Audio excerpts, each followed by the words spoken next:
네, 한 해를 마감하는 주일이 되면은 항상 이런 마음을 갖고 좀 말씀을 묵상하지요. 한 해 동안 하나님의 손길이 우리를 어떻게 인도하셨나 묵상을 하면서 말씀을 떠올리기도 하고, 또한 이 시점에 하나님은 어떻게 우리를 준비하셔서 새해를 맞이하게 하시려나, 하나님의 마음을, 여러분들을 향한 하나님의 마음을 좀 가슴에 품고 기도하면서 말씀을 준비합니다. 근데 이번에 하나님께서 좀 인도하신 말씀은 바로 오늘 우리가 같이 본 요한복음 15장 5절의 말씀이죠. 여러분, 이 말씀에서는 예수님이 비유를 사용하셔서 자신과 우리의 관계를 말씀해 주십니다. 어떤 비유를 사용하시나요? 먼저 자신은 나는 포도나무다, 그리고 너희는 가지다 라고 말씀을 하세요. 이 비유를 한번 먼저 잠시 생각해 봅니다. 나는 포도나무다. 여러분, 우리가 가지고 예수님이 포도나무라면 예수님은 우리의 모든 근원이 되시는 것이죠. 근원, 그렇죠? 우리의 생명의 근원이 되시고, 소망의 근원이 되시고, 힘들고 어렵고 쓰러질 때 회복 받을 수 있는, 치유받을 수 있는 근원이 되시는 하나님이 되십니다. 그렇죠? 내가 포도나무다. 그러니까 오늘 우리는 그러한 주님을 좀 주목하시면 좋겠어요.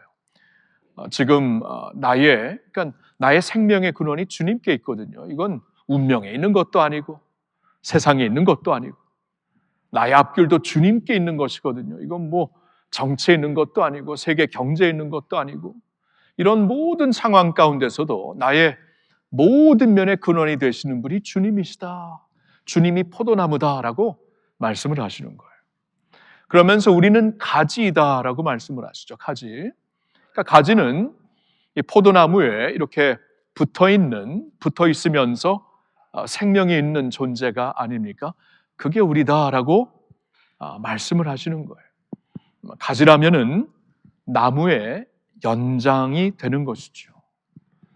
그래서 사도 바울이 고백한 것처럼 내가 그리스도와 함께 십자가에 못 박혔나니 이제는 내가 사는 것이 아니요 오직 내 안에 그리스도께서 사시는 것이다. 그렇죠? 우리 예수를 믿는 사람들이라면 이제 그런 고백이 우리에게도 그대로 적용이 되는데, 내가 그리스도와 함께 십자가에 못 박혔다. 지금까지 내가 살았던 것, 지금까지 내가 추구했던 것, 지금까지 나의 모든 인생관, 생명관은 다 예수님을 영접하는 그 순간 예수님과 함께 십자가에 못 박혔기 때문에 이제는 내가 사는 것이 아니요 내 안에 그리스도께서 사시는 것이다. 그러니까 내가 가지로서 주님을 의지하며 주님 안에서 그의 생명력을 가지고 살 수 있는 것이다라고 우리가 고백하며 그러한 정체성을 갖고 살아야 하는 것입니다.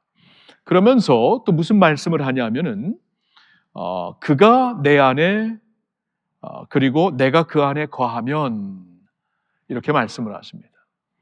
그러니까 이것 역시 우리가 이제 예수님을 믿고 살아간다는 것이 무엇인가를 잘 설명해 주는 말씀이 됩니다. 우리가 주님 안에 거하고 주님이 우리 안에 거하시면, 영어로 보면은 abiding, 아니면 다른 버전에서는 remaining. 그 안에 살면은, 그 안에 있으면 관계를 가리키는 거예요. 여러분, 그러니까 예수님을 믿고 따른다라는 것은 관계입니다. 지식이 아니에요. 철학이 아니에요. 교리가 아닙니다. 관계입니다. 관계. 삶입니다. 주님이 내 안에, 내가 주 안에 거한다. 관계로 우리의 신앙을 말씀해 주시고, 그러면서 한 가지 더 말씀을 하시는데, 그가 내 안에 내가 그 안에 거하면 사람이 열매를 많이 맺느니라. 열매를 많이 맺는다. 주님 안에 거하는 사람들이 되면은, 예수님과 살아있는 관계, 자라가는 관계에 있는 사람들이면은 많은 열매를 맺게 된다, 그 말씀이에요.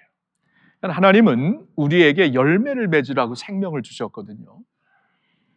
그래서 하나님이 기뻐하시는 열매, 세상에 임팩트를 줄 수 있는 열매, 삶에서 변화와 성숙으로 나타나는 열매를 많이 맺으라고 우리에게 예수 안에서 새 생명을 허락하신 것입니다.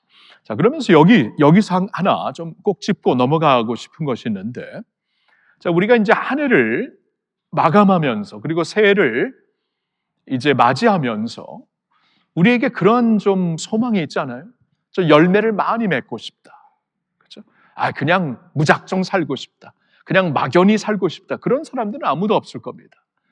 내가 이렇게 사는 동안에 아름다운 열매를 맺는 인생을 살고 싶다. 그리고 기왕 예수님을 믿고 예수님의 생명력을 받은 사람이라면은 하나님이 기뻐하시는 열매를 좀 많이 맺고 살고 싶다. 그런 마음이 우리에게 있어야 되지 않겠습니까? 물론 있을 것입니다. 이번 한 해를 돌아보면서도 내게 열매가 충분히 있었나 하고 자신을 돌아볼 수 있는 것이 지금 이때 우리가 할 일이고, 새해를 맞이하면서는 이제 앞으로 더 많은 열매, 아름다운 삶의 열매를, 또 믿음의 열매를 많이 맺고 싶다라는 그러한 마음을 갖게 되겠죠. 자, 그런데 여기서 짚고 싶은 것은 이것이에요. 우리가 열매를 많이 맺고자 해서, 그러한 결단을 해서 더 힘을 쓰면 열매를 많이 맺을까요? 더 노력을 하면 열매를 많이 맺을까요? 아니에요. 예수님은 그래서 열매를 맺는 게 아니다. 내 안에 거하라. 그리하면 열매를 맺는다. 가지가 있잖아요. 나무에 잘 붙어 있으면 열매를 맺게 되어 있어요. 저절로 맺게 되어 있어요. 자연스럽게 맺게 되어 있어요. 그러니까 중요한 것은 초점을 내게 두는 게 아닙니다. 내가 뭘 더 열심히 해서, 내가 뭘 더 열정적으로 해서, 내가 어떤 면에서 좀 업그레이드가 되어서 열매를 많이 맺을까? 자신에게 초점을 두지 말고 예수님께 초점을 둬라. 주님이 나무이고 나는 가지이다. 그러면 내가 주님께로 가서 주님께 잘 붙어 있으면은 열매는 저절로 맺는 것이에요. 붙어 있지 아니하면 아무리 용을 써도 아무런 열매 없습니다. 하나님이 기뻐하시는 열매는 없어요. 근데 잘 붙어만 있으면은 열매는 저절로 나는 것입니다. 자, 내 안에 거하라. 그리하여 열매를 많이 맺어라. 저는 오늘 이 말씀을 드리고 싶은 거예요. 자, 우리가 예수님께 초점을 두고 그 안에 거하면서 열매를 많이 맺는 사람들이 되기를 원한다면 한 가지만 기억하시면 됩니다. 이게 이제 오늘 말씀에서 이 한 가지를 잘 기억해서 주님 안에 남아 있으면 열매 많이 맺는다. 이제 그게 뭐냐면 말씀을 붙잡고 살아라, 그 말이에요. 말씀으로 살아라. 말씀으로. 우리가 요한복음 15장 5절에서 한 구절을 보았지만 이 포도나무의 비유, 우리가 잘 아는 포도나무의 비유는 사실 15장 첫 부분부터 우리에게 전해주시는 말씀이 됩니다. 이 15장 5절의 앞뒤를 한번 보면은, 이 문맥을 보면은 여기서 예수님 안에 거하라는 것은 곧 그분의 말씀 안에 거하라는 것이구나라는 것을 우리는 분명히 깨달을 수가 있어요. 몇 군데에서 말씀을 보겠는데, 먼저 2절과 3절 우리 한번 같이 읽어보겠습니다. 무릇 내게 붙어 있어 열매를 맺지 아니하는 가지는 아버지께서 그것을 제거해 버리시고, 무릇 열매를 맺는 가지는 더 열매를 맺게 하려 그것을 깨끗하게 하시느니라. 너희는 내가 일러준 말로 이미 깨끗하여졌으니. 자, 네. 우리 한번 이 말씀을 보시면은 이제 예수님이 비유로 나는 포도나무요 너희는 가지이다. 그러면서 한 농부를 가리킵니다. 한 농부, 과수원장이 되겠죠. 농부를 가리키는데 이제 그는 하나님을 이제 가리키는 것입니다. 하나님이 오셔서 가지를 깨끗하게 할 것이다. 이 가지를 깨끗하게 하는 게 무엇인가? 이 열매를 맺기 위해서 가지를 깨끗하게 하는 것인데, 이것을 이제 그 풀어서 해석하면 가지치기 한다라는 것이고, 문자 그대로 받아들이면은 이 가지를 올려주신다 그 말이에요. 여러분 그 나무 가지가 아니라 이 포도나무는 넝쿨이잖아요. 넝쿨을 올려주신다. 해를 볼 수 있도록. 두 가지 의미로 해석을 할 수가 있어요. 뭐 가지치기를 해서, 보통 나무는 가지치기를 하잖아요. 가지치기를 해서 열매를 많이 맺게 하는 그런 면에서 깨끗하게 하신다. 근데 원어 문자 I로 그대로 받아들이면 넝쿨을 올려주신다. 햇빛을 보게 하신다. 햇빛을 못 보기 때문에 벌레도 많이 있고 연약해져서 열매를 못 맺기 때문에 올려가지고 열매를 맺게 하신다. 그러니까 연약하고 힘들고 지금 많이 다운되어서 열매를 못 맺고 있는 우리들을 아버지께서 오셔서 이렇게 올려주신다. 은혜로 올려주시고 말씀으로 올려주시고 능력으로 올려주셔서 열매를 맺게 하신다. 저는 개인적으로 이 번역이 더 좋아요. 이렇게 올려주신다. 그게 이 포도나무 비유와 더 잘 맞는 말씀 같아서 그렇습니다. 자, 근데 이제 중요한 것은 아버지께서 가지를 깨끗하게 하셔서 가지치기를 하시던 넝쿨을 올려주셔가지고 열매를 많이 맺게 하시는데 깨끗하게 하셔서 근데 그 깨끗하게 하시는 것을 3절을 보니까 너희는 이미 내 말로 깨끗해졌다 이런 말씀을 하세요. 그렇죠? 그러니까 아버지께서 깨끗하게 하심으로 열매를 맺게 하시는 건데 너희는 제자들에게 주시는 말씀이거든요. 너희는 내 말을 들었기 때문에 내 말이 너희 안에 있기 때문에 이미 깨끗해졌다. 그러니까 열매를 맺는 것이다. 그런 말씀을 하시는 거예요. 그러니까 내 안에 거하는 것이 무슨 뜻인가? 주님의 말씀으로 깨끗해지는 것이구나라고 문맥에서 우리가 알 수가 있는 것이에요. 말씀입니다. 그리고 이번에는 15장 7절을 보겠는데 여기서도 무슨 말씀을 하시는가 같이 읽어볼까요? 너희가 내 안에 거하고 내 말이 너희 안에 거하면 무엇이든지 원하는 대로 구하라 그리하면 이루리라. 자, 문법적으로 우리가 예상했던 그냥 문법적으로 눈을 감고 들었다면 너희가 내 안에 내가 너희 안에 거하면 이게 이제 우리가 예상하는 문구가 아니겠습니까? 근데 예수님이 약간 돌려서 말씀하시죠. 너희가 내 안에 거하고 내 말이 너희 안에 거하면 그 무슨 말이에요? 예수님이 우리 안에 거하는 것과 예수님의 말씀이 우리 안에 거하는 것과 똑같다라는 것이에요. 말씀이 우리 안에 거하면은 예수님이 그 말씀을 통하여서 우리 안에 거하신다 그 말씀이에요. 그러니까 말씀이 인격체라는 것입니다. 인격적으로 주시는 말씀. 그냥 페이지에 있는 죽어있는 말이라면은 그 말씀이 내 안에 거한다라는 것은 말이 안 되죠. 근데 말씀이 살아있는 인격체로 다가온다면은 그 말씀이 우리 안에 거할 수 있는 것이고 예수님은 그 말씀을 통해 우리 안에 거하셔서 이렇게 무엇인지 원하는 대로 구하라. 기도의 열매가 있게 하신다. 이렇게 해서 열매를 맺게 하신다 그 말씀이에요. 자, 이번에는 15장 10절을 보겠습니다. 같이 읽을까요? 내가 아버지의 계명을 지켜 그의 사랑 안에 거하는 것 같이 너희도 내 계명을 지키면 내 사랑 안에 거하리라. 자, 예수님이 자신의 삶을 가지고 이제 설명을 하시는데 내가 아버지의 계명을 그대로 지켜서 그의 사랑 안에 거하는 것 같이. 그래서 아버지가 원하시는 열매를 계속 이루셨잖아요. 예수님이 너희도 내 계명을 지키면 내 사랑 안에 거하리라. 그렇죠? 예수님 안에 거한다는 것은 예수님 사랑 안에 거하는 것과 같은 것인데 말씀을 지키면서 거하게 되는 것이다. 그 말씀이에요. 여러분 그러니까 이 요한복음 15장의 이 그 컨텍스트를 보면 문맥을 보면은 명확한 메시지가 있습니다. 우리가 5절을 보았는데 내 안에 거하고 내가 너희 안에 거하면 많은 열매를 맺게 되리라. 그럼 주님 안에 거한다는 게 도대체 뭐예요? 이게 보니까 문맥을 보니까 말씀 세 번을 가리키십니다. 말씀으로 깨끗하게 되는 것이 주님 안에 거하는 것이다. 말씀을 통해서 내가 인격적으로 너희 안에 거하는 것이 바로 너희가 내 안에 거하는 것이다. 말씀을 가지고 순종함으로써 내 사랑 안에 거하는 것이 곧 나와 동행하는 것이다. 내 안에 거하는 것이다 라고 말씀으로 우리에게 설명해 주시고 있는 거예요. 저는 이 말씀을 드리고 싶은 거예요. 우리 사랑하는 성도님들을 이렇게 보면서 1년 동안 복음의 산증인들로 나름대로 하나님이 허락하신 열매가 있어요. 그리고 많이 있어요. 그래서 감사해요.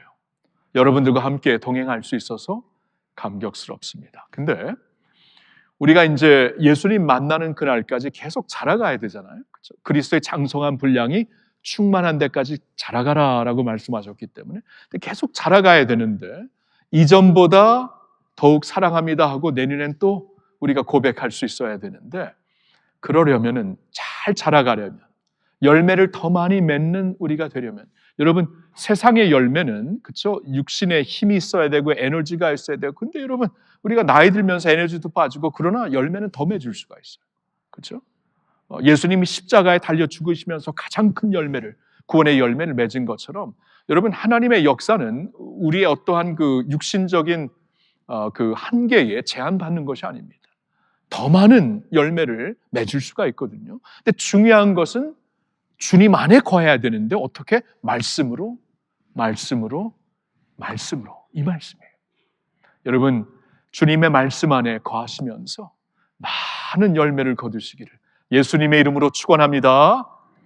자, 그러면 말씀 안에 거한다는 것이 실제적으로 어떠한 모습인가를 좀 살펴보기를 원합니다. 그래야 이게 조금 더 우리가 구체적으로 생각할 것 같아서 말입니다. 첫째로, 말씀 안에 거한다는 것은 시종일관하게 말씀 앞으로 나와라, 그 말이에요. 말씀 안에 거하는 것이 이런 것이 시종일관하게, 그 연속적으로 말씀 안에 나오라 라는 것입니다. 여호수아 1장 8절에 이런 말씀이 있습니다. 같이 읽어볼까요? 이 율법책을 내 입에서 떠나지 말게 하며 주야로 그것을 묵상하여 그 안에 기록된 대로 다 지켜 행하라. 그리하면 내 길이 평탄하게 될 것이며 내가 형통하리라. 아멘. 자, 이 율법책, 하나님의 말씀을 내 입에서 떠나지 말게 하며 주야로, night and day, 낮과 밤에 그것을 묵상하라. 시종일관적으로 꾸준히 양식을 먹듯이 그 말씀을 묵상하며 살라. 그러면 그 안에 기록된 대로 다 지켜 행하면, 그리하면 내 길이 평탄하고 내가 형통하리라. 그러니까 열매를 주시겠다. 인생의 열매, 형통한 열매, 평탄한 길을 허락해 주시겠다 말씀을 합니다. 저는 우리 성도님들을 향하여 이런 축복을 드리고 싶어요. 여러분, 말씀을 시종일관 꾸준하게 말씀을 접하시면서 그 말씀이 여러분들의 영을 채워주는 영의 양식이 되어서 여러분이 주님과 함께 형통한 삶, 꾸준한 삶을 살게 되기를 예수님의 이름으로 축원합니다. 두 번째로, 우리가 이렇게 말씀 안에 거할 수가 있죠. 예수님과 인격적으로 거할 수가 있습니다. 예수님과 인격적으로. 여러분, 우리가 조금 전에 보았던 그 요한복음 15장 7절에 보니까 너희가 내 안에 있고 내 말이 너희 안에 있으면, 이렇게 말씀을 하시죠. 그러니까 내 말이 너희 안에 있다라는 것은 말씀을 통해 예수님이 인격적으로 우리 안에 있으시겠다, 그 말씀이에요. 그러니까 우리가 말씀을 어떻게 접해야 되냐 하면 인격적으로 접해 주시기를 바랍니다. 그러니까 말씀을 살아서 내게 다가오는 하나님의 말씀으로 받으시라는 거예요. 히브리서 4장 12절에 이런 말씀이 있습니다. 같이 읽을까요? 하나님의 말씀은 살아있고 활력이 있어 좌우의 날선 어떤 검보다도 예리하여 혼과 영과 및 관절과 골수를 찔러 쪼개기까지 하며 또 마음의 생각과 뜻을 판단하나니. 자, 하나님의 말씀은 살아있고 활력이 있다, 운동력이 있다. 그래서 너의 혼과 영과 및 관절과 골수를 찔러 쪼개는 말씀이다. 우리의 심령 깊은 곳을 찌르고 안미하고 터칭할 수 있는 하나님의 말씀이 된다. 그리고 내 마음과 생각과 뜻을 판단하는 말씀이다. 같은 말씀이지만 제가 갖고 있는 마음과 생각과 여러분이 갖고 있는 마음과 생각이 다르잖아요. 지금 배경이 다 다른데, 아픔이 다 다르고 우리 앞에 놓여있는 도전이 다 다른데 그 마음과 생각을 판단하시면서 그 말씀으로 역사하신다. 그 말씀이에요. 그렇죠? 그러니까 말씀 안에 거한다는 게 무엇인가? 말씀 안에 거하는 것이 예수님 안에 거하는 것이고, 그래야 우리의 인생에 열매가 있는 것인데, 말씀 안에 거하는 것이 무엇인가? 인격적으로, 예수님과 인격적으로 거하는 것이구나. 말씀을 주고받으면서 내게 주시는 말씀으로 받고 감사하며 감격하며 적용하면서 순종하면서 그렇게 사는 것을 말씀해 주는 것입니다. 여러분, 말씀, 살아있는 하나님의 말씀을 이렇게 예수님과 인격적으로 동행하면서 이 말씀을 받아주시기를 예수님의 이름으로 축복합니다. 한 가지만 더 볼게요. 말씀 안에 거한다는 것은 순종함으로, 조금 전에 말했지만 순종함으로 말씀 안에 거하는 것입니다. 아까 우리가 보았던 15장 10절의 말씀이 내가 아버지의 계명을, 예수님이 내가 아버지의 계명을 순종하며 그 사랑에 거했듯이 너희도 내 계명에 순종하여 거하라. 내 사랑 안에 거하라. 주님의 사랑 안에 거하는 길이 순종함으로 된다라는 것이에요. 예수님이 그 10절의 말씀에서 단순히 내 안에 거하라라고 하지 않고 내 사랑 안에 거하라라고 하신 데에 저는 의미가 있다고 봅니다. 사랑 안에 거하는 것은 관계 안에서 가능한 것이고 자라가는 관계 가운데 필요한 것이에요. 꼭 필요한 것. 사랑 안에 거해야 우리가 관계적으로 자라갈 수가 있지 않습니까? 근데 예수님이 그런 말씀을 하시는 거예요. 너희가 말씀을 가지고 순종하면 내 사랑 안에 거하는 것이다. 이게 빌드업 되는 거예요. 사랑의 관계 가운데서 계속 자라가는 것이에요. 우리가 처음 예수님을 믿었을 때는 사랑에 완전히 빠져버립니다. 그렇죠? 여기 비교적 처음으로 예수님 믿으신 분들은 가슴이 뛸 거예요. 그럴 수밖에 없는 게 하나님의 은혜로 예수님의 사랑을 알게 되니까 이런 사랑이 어디 있는가 하면서 가슴이 막 뛰고 있어요. 그리고 누가 정말 전도 많이 하는가? 처음 믿는 사람들. 누가 가장 뜨겁나? 처음 믿는 사람들. 처음 사랑에 빠졌기 때문에. 근데 이게 10년, 20년, 30년 지속되는 주님과의 관계가 되려면 사랑이 빌드업 돼야 돼요. 사랑 안에 거하라. 어떻게 거하는 겁니까? 순종을 하면서. 순종하면서 거하는 것이. 주님의 사랑을 이렇게 머리로 알고 가슴으로 알고 인격적으로 알면서 의지적으로 순종할 때, 이 말씀을 가지고 살 때 이 말씀이 한 단계 더 높아지는 거예요. 순종을 통해서 더 깊은 차원, 순종을 통해서 더 깊이 알아가는 그러한 관계가 되는 것입니다. 사랑 안에 거하라. 순종으로 말입니다. 그래서 빌드업하여라. 여러분, 에베소서 4장 13절에 이런 말씀이 있습니다. 같이 읽을까요? 우리가 다 하나님의 아들을 믿는 것과 아는 일에 하나가 되어 온전한 사람을 이루어 그리스도의 장성한 분량이 충만한 데까지 이르리리. 자, 그리스도의 장성한 분량이 충만한 데까지 가야 된다. 이 일에 하나가 되어서 힘을 써서 의도적으로 그렇게 가야 된다. 여러분, 이것은 의지예요, 의지. 처음에 사랑에 빠지는 것은 은혜이고 감동이고 그렇지만 이게 10년, 20년, 30년 신앙생활이 계속되면서 그리스도의 장성한 분량이 충만한 데까지 있는 것은 의지입니다. 의지. 어떤 말씀을 순종하는 의지. 그래서 말씀 안에 거한다라는 것은 결단코 제자리 걸음이 아닙니다. 계속 향상되는 전진하는 걸음이고 그것은 말씀을 순종하는 사랑으로 이루어지는 것입니다. 사랑하는 성도 여러분, 오늘 제가 전하고 싶은 말씀은 이것이에요. 우리 모두 다 예수님 안에 거하면서 그 열매를 많이 맺는 사람들이 됩시다. 예수님 안에 거하는 게 키인데 예수님 안에 거한다는 것은 말씀 안에 거하는 것이에요.